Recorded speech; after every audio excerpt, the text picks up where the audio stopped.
Am Stand der Firma Binz ein U4023. Ja, der Ladeluftkühler hier ist recht laut, muss man sagen, wenn er in Betrieb ist. Aber das ist ein hochgradig geländegängiges Fahrzeug. Ihr seid von der Firma Binz und ihr habt ein wunderschönes Fahrzeug gebaut für den deutschen fürs deutsche Rote Kreuz hier in dem Fall. Ist der fürs DRK? Der ist fürs DRK in Berlin direkt. Ist der neu?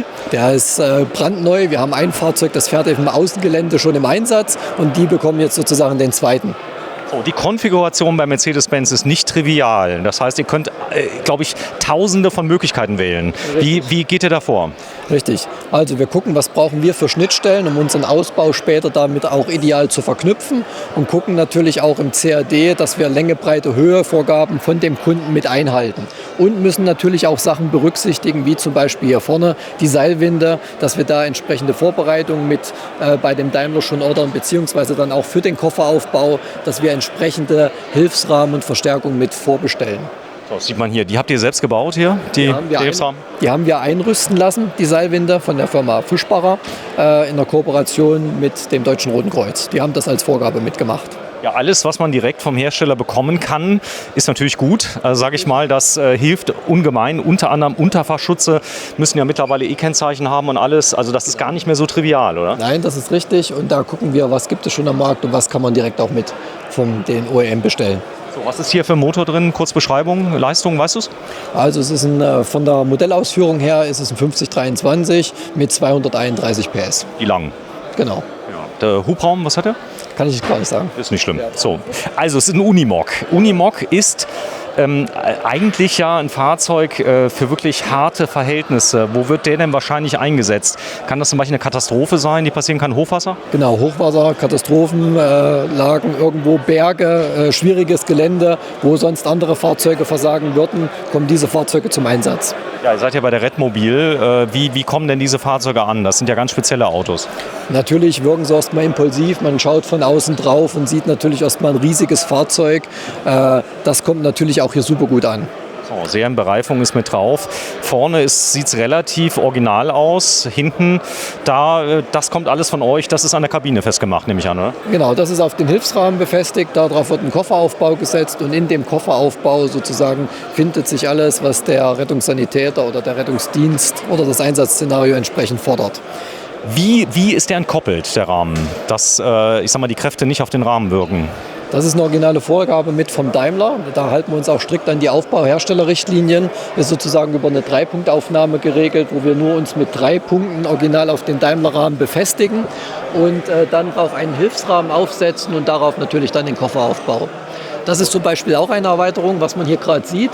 Nochmal ein spezieller Anhängebock, wo man verschiedene Anhängevorrichtungen sieht. Also die Kugelkopf oder die Maulenkopfkupplung. So, ihr könnt auch ziehen, abschleppen, alles rausziehen. Ja. Also das ist ein multifunktionales Gerät, was auch anderen helfen kann, richtig? Richtig, genau. So sieht man das. Also da ist eine Besonderheit. Ist das die gleiche wie draußen? Richtig, das ist hier die zivile Ausführung. Bedeutet aber nur, dass man oben auf dem Tragengeschirr eine Stollenwerk oder eine Streikertrage aufnehmen kann. Was man draußen in den KRKW gesehen hatte, ist nochmal eine andere Ausführung für den Militärbereich. Ja, schaut euch das Video an. Das ist wirklich auch draußen spezieller Einsatz. Hier die zivile Version. Die Stehhöhe habe ich ein bisschen bemängelt, weil ich bin 1,83 Meter, auch der Kollege. Ja. Er hat gemeint, ein paar Zentimeter mehr hat er schon gehört. Ist die genormt, die Stehhöhe? Nein, das hat was damit zu tun. Das Fahrzeug soll ja irgendwo auch für den Katastrophenschutz geeignet sein. Das heißt, ich kann auch nicht unendlich in die Höhe bauen. Und also Durchfahrtshöhen, ne? Genau, und dann sind wir wieder an die Maßkette gebunden, die der Daimler uns vorgibt, den Hilfsrahmen. Und darauf entsteht eigentlich der Rest. Und wir haben uns versucht, schon so groß wie möglich dort auch auszuüben. Die sind wahrscheinlich gleich die Maße wie draußen, oder? Von der Kabine selbst? Kann man so sagen, ja. So, Alu-Sandwich habt ihr hier verbaut? Richtig, das ist eine Alu-Sandwich-Bauweise. Und drin, was ist drin für ein Schaum? Was habt ihr drin? Einfach ein PU-Schaum und wie gesagt beidseitig verblankt mit Aluminiumblech, um entsprechend außen witterungsbeständig oder auch innen drin desinfektionsbeständig zu sein. Ja, sieht man auch die ganzen Kanten, der ganze Rahmen ist hier nochmal da. Sind da drin nochmal entsprechende Hilfsträger in dem PU-Schaum? Es sind Verstärkungen drin, einmal in den Boden eingelassen oder an den Seiten, was man dort auch sieht bei dem seitlichen Tragesystem. Das wird alles vorher im CAD festgelegt und dann entsprechend hiermit vorgesehen, dass wir uns da direkt auch in die Wände schrauben können und wir dahinter auch Verstärkungen finden. Ja, das habt ihr selbst konstruiert? Richtig, das entsteht alles bei uns selbst. Ja, darf ich die mal sehen, die? Die Liege, darf ich die mal sehen, eine Funktion? Ja, klar. So, die ist wirklich komplett, ohne dass man Kraft aufwenden muss. Richtig.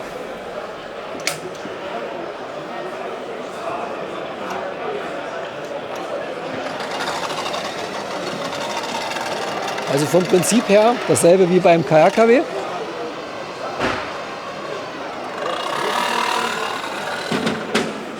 Über Elektromotoren gesteuert, ausgefahren. Man sieht es hier auch, es ist relativ nah hinter dem Fahrzeug. Das heißt, ich fahre nicht linear aus, um auf die Höhe zu kommen, sondern es laufen dort zwei Kurven ineinander von dem System, um relativ knapp am Fahrzeug zu sein. Wir haben dort auch einen IR-Sensor, der nach unten, sage ich mal, immer den Boden referenziert. So, der stoppt. Genau, und der würde dann auch entsprechend stoppen und das kann man dann die Trage entsprechend entnehmen. Ja, sowas zu entwickeln, die Software, das dauert, oder? Richtig, das dauert eine gewisse Zeit und ja, hat sich bis jetzt gut bewährt. Ja, toll. Wer kam auf die Idee, das so zu konstruieren? Es war eine Anforderung, wo man sagt, wir überlegen uns auch schon im Namen des Kunden, was kann man brauchen, weil das Ganze nur linear nach hinten auszufahren, damit haben wir gestartet, sind wir viel zu weit nach hinten hinaus. Plus, es ist natürlich ein enormer Kraftaufwand, wenn ich hier eine Person von 110 Kilo habe, dass ich die nach oben befördern muss. Also so, manuell. Genau, manuell. Also muss es sozusagen unterstützt werden und das haben wir mit dem System geschaffen. Wow, das ist jetzt die tiefste Position. Genau. Ja, toll. So kann ich sie ablagen und jetzt bin ich auf dem Niveau von einem normalen Krankenwagen. Richtig, ja. Klasse. Ja, das sieht man hier. Bitte nochmal hoch. Ich sag mal so, runter ist ja nett. Das würde ich vielleicht noch schaffen. Das hängt aber auch davon ab, wo er steht. Wenn er wiederum im Gefälle steht. Ja, mit einer Hand. Mit einer Hand.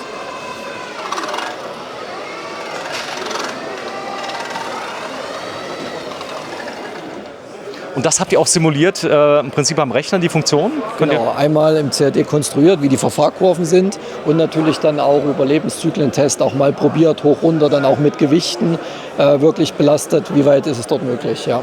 Und wir können dann mal nach hinten schauen, an die Seite schauen. Da weiß ich von dem die Defense-Modell, dass dort der Schrank ein bisschen anders war. Der hatte 19 Zoll Rex, hier nicht. Richtig. Hier haben wir ein anderes Power-Management. Das ist nicht so ganz militärisch ausgeführt wie die Variante bei dem KRKW. Was wir bei dem Fahrzeug haben als Unterschied zu dem KRKW ist eine Überdruckanlage, sozusagen, die uns einen Überdruck erzeugt, einmal hier innen drin, beziehungsweise auch von vorne für das Fahrerhaus und für den Innenraum, um bei Katastrophenlagen, wenn es irgendwo zu schlechten Größen kommt, im Fahrzeug ein Überdruck entsteht und der Geruch sozusagen da gar nicht eindringen kann. Ist der Filter so da, dass zum Beispiel auch Kleinstteilchen, die zum Beispiel radioaktiv sind, gefiltert werden? Nein, das ist es nicht. Es macht wirklich einen reinen Überdruck in die Fahrzeugkabine, dass der schlechte Geruch sozusagen gar nicht einziehen kann. Könnte zum Beispiel sein ein Brand. Ist das eine Möglichkeit? Ja, der Brand würde dann nicht mit hineingehen, beziehungsweise der Rauch selbst, sondern der würde dann über den Überdruck dort gar nicht eindringen. Genau. Wie gesagt, ansonsten hier nochmal für den Katastrophenschutz gewisse Geräte zur Bergung oder Einsatzgeräte. Dann haben wir die Sauerstoffversorgung, verschiedene Tragen und Aufnahmen und das Powermanagement sitzt sozusagen oben auf der anderen Seite und ist etwas komprimierter halt für den zivilen Einsatz. Ja, man hat jetzt gemerkt, natürlich bei dem entsprechenden Unwetter jetzt in Rheinland-Pfalz, was da passiert ist, dass teilweise Baustellen-LKWs, die kamen durch, die Rettungsfahrzeuge nicht. Und es gibt einen Bedarf an solchen hochgradig geländegängigen Fahrzeugen. Den sehen wir auch. Ja, oder? Ja, den sehen wir ganz klar. Genau. Das ist so. Und dann gab es ja die Forderung, baut bitte mehr solche Fahrzeuge. Ist es bei euch angekommen? Ja, wir haben dort auf den Markt reagiert und haben gesagt, okay, wir gehen dort auch rein, deswegen auch die Entwicklung des KRKWs. Bei dem Fahrzeug haben wir, sage ich mal, den einen qualifizierten Liegenden, den ich transportieren kann. Bei den KRKW kann ich zum Beispiel auch schon wieder 3 Personen liegend transportieren. Ganz kurze Frage, die Kabine gibt es in mehreren Ausführungen, eigentlich als Doka auch? Oder? Wird es auch als Doka geben. Wie gesagt, habe ich dann nach hinten raus nicht mehr den Platz. Was wir hier bei der Kabine haben, ist auch so diesen leichten Rucksack, den leichten Überhang. Der geht. Dass man nach hinten ein bisschen Platz auch generiert für den Fahrer. So, die Klimaanlage, die ist Eigenbau, das heißt, ihr habt auch entsprechende Klimatechniker bei euch? Es gibt von der Firma Seka, die hat uns unterstützt bei der Einrüstung, eine direkte Klimaanlage, ist hier nochmal elektronisch und die sitzt auf dem Dach. So. Die Stromversorgung, wie wird denn das generiert für die Klimaanlage? Ist da jetzt ein Generator drin, 230 Volt? Genau, wir haben hier eine 230 Volt Stromversorgung, erstmal eine Einspeisung für das Fahrzeug direkt und dann ist das eine elektrische Klimaanlage, die sozusagen aus den vorhandenen Kapazitäten dann die Klimaanlage betreibt. Darf ich mal reinschauen ins Fahrhaus? Ja klar. Dass wir das mal sehen. Der geht ja mittlerweile voll abgeschlossen. Kein Problem. Ich filme mal ganz kurz hinten rein. Dann, wenn du mal gerade so liebst, den Schlüssel organisierst, wenn du einen hast. Ja, dann schauen wir mal gerade. Ja, große Treppe. Denn hier kann ich auch wirklich, das habe ich eben schon ausprobiert, mit Mikrofon und Kamera in der Hand einfach hochlaufen. Auch hier Originalbereifung mit drauf. Staukästen. Feuerlöscher auf der Seite. Der große Tank. Und jede Menge Schmierpunkte, die automatisch auch versorgt werden. Hier sieht man das. Es ist aber lieb, dass wir mal reinschauen dürfen. Das ist ein absoluter Klassiker, den wir hier haben, oder? Auf jeden Fall. So, der fährt sich, wenn man ein bisschen geübt hat, fast automotiv, wie ein SUV, ein großer. Ja, kann man schon sagen. Durch das Automatikgetriebe eigentlich wie einen kleinen LKW, kann man schon sagen. So, Sperren hat er 3 Stück, nehme ich an. Jawohl. Also hochgradig geländegängig. Die Automatik, ist da noch irgendwas zu drücken, zu machen, zu tun? Oder drücke ich auf eine Taste und habe zum Beispiel die Geländeuntersetzung? Ich habe meinen Vorwahlhebel und eigentlich alles elektronisch angesteuert. Ich drücke nur noch meine Knöpfe, je nach Einsatzfall, was ich benötige. Ja, da oben ist noch die Luke. Genau, die Dachluke, das DRK hatte das als Notausstiegshilfe gefordert, falls so ein Fahrzeug doch mal umkippt und auf einer ungünstigen Seite liegt, dass man dort auch noch als Notausstieg Ja, ist sehr, sehr hoch das Wasser. Die Watttiefe hier ist enorm, oder bei dem? 1,20 Meter, das gibt der Unimog vor und natürlich dann auch unsere Aufbauten, was man so auch alles sieht, nicht irgendwo zwischen den Rahmen gehangen, sondern alles nach oben. Ist der dicht, also gegen Schwallwasser zum Beispiel der Aufbau? Also wenn der zu ist? Unser Aufbau sozusagen ab 1,20 Meter ist ungefähr hier. Okay. Alles, was da drunter gegen Schwallwasser ist von unten her der Koffer natürlich abgedichtet. Wenn zum Beispiel ein Dauerwasserstand irgendwie über den Dichtungen ist, natürlich dann nicht. Ja. So, und wir gehen mal hinten rein. Dann sehen wir das. Die Fahrerkabine kann man ja abkippen. All das. Hier sieht man auch, also das Interesse ist riesig. Also ihr merkt das hier, oder? Auf jeden Fall. Wird natürlich sehr beäugt. Einmal von der Größe. Es ist halt ein Unimog, schon mal ein großer RTW. Und auch das, was wir jetzt hier mit dargestellt haben, sozusagen einen Liegenden zu transportieren und 4 Sitzende oder optional, das sieht man auf der rechten Seite. Warte, ich zeig's mal gerade. Gehen wir mal hoch. Lass mal reinsehen. Hier auf der rechten Seite ist ein Sitz.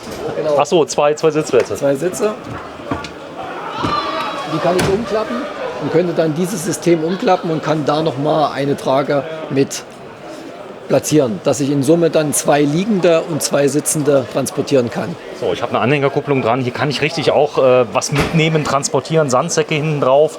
Theoretisch, also für Notfälle. Alles im Bereich der zulässigen Anhängelast, kein Problem. Beziehungsweise Notlagen, was auch immer, so sage ich mal. Denn der kann einiges. Also hier sieht man das. Also die Ausführung ist mir schon direkt aufgefallen. Das ist die gleiche wie in der militärischen. Ihr habt Autoklima habt ihr im Einsatz, noch nie gehört. Ist das gut? Oder das ist euer Standard? Also wie gesagt, wir haben das, was Sie gerade zeigen, einmal eine Kühlbox, einmal eine Wärmebox für die entsprechenden Medikamente. Und das ist halt, die Firma Autoklima liefert da die Kühlschränke, die passen dort genau rein, ist ein eigenes abgeschlossenes Produkt. Und mit denen arbeiten wir auch schon seit Jahren zusammen. Okay, funktionieren gut. Genau. Ja, da ist eine kleine Klappe. Geht es ja nach vorne? Ist eigentlich nur ein Ablagefach, Okay, ich dachte wo schon. ich auch noch mal was unterbringen kann. Kein Durchstieg. Nein, kein Durchstieg, bisschen zu klein. Zu klein. Richtig. So, jetzt sieht man das hier. Eine Artenschutzanlage. Das ist die Anlage? Genau, das ist die Seka-Überdruckanlage. Die würde ich darüber einschalten. Sobald ich irgendwo merke, ich komme in das Gebiet, hier sind schlechte Gerüche, wird über einen Raumfilter sozusagen hier ein Überdruck erzeugt. Das Fahrzeug ist auch dann so weit abgedichtet. Das heißt, wenn alle Türen zu sind, dass auch hier drinnen Überdruck entsteht, dass der schlechte Geruch gar nicht hinein kann.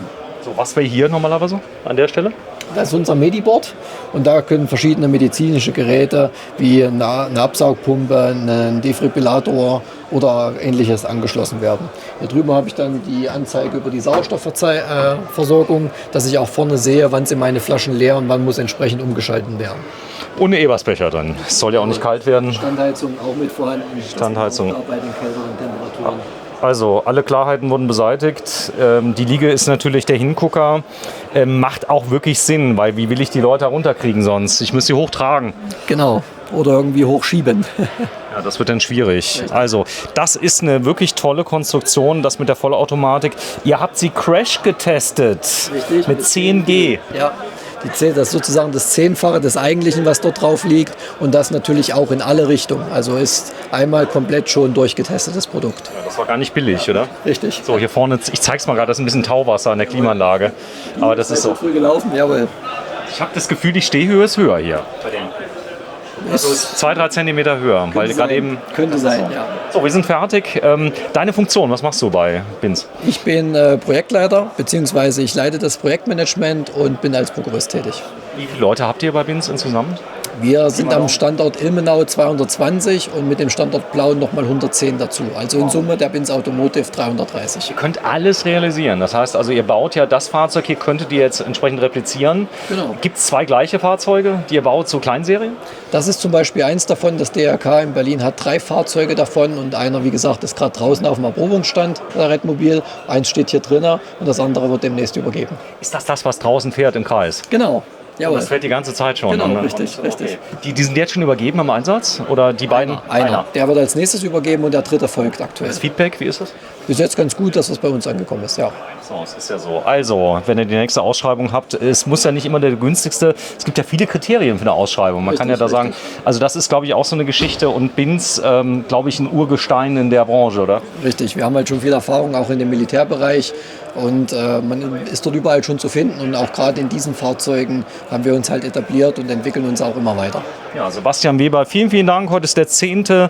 März 2023. Wir sind auf der Redmobil, eine Spezialmesse in Fulda über das Thema Rettung und Feuerwehr. Dankeschön. Tschüss.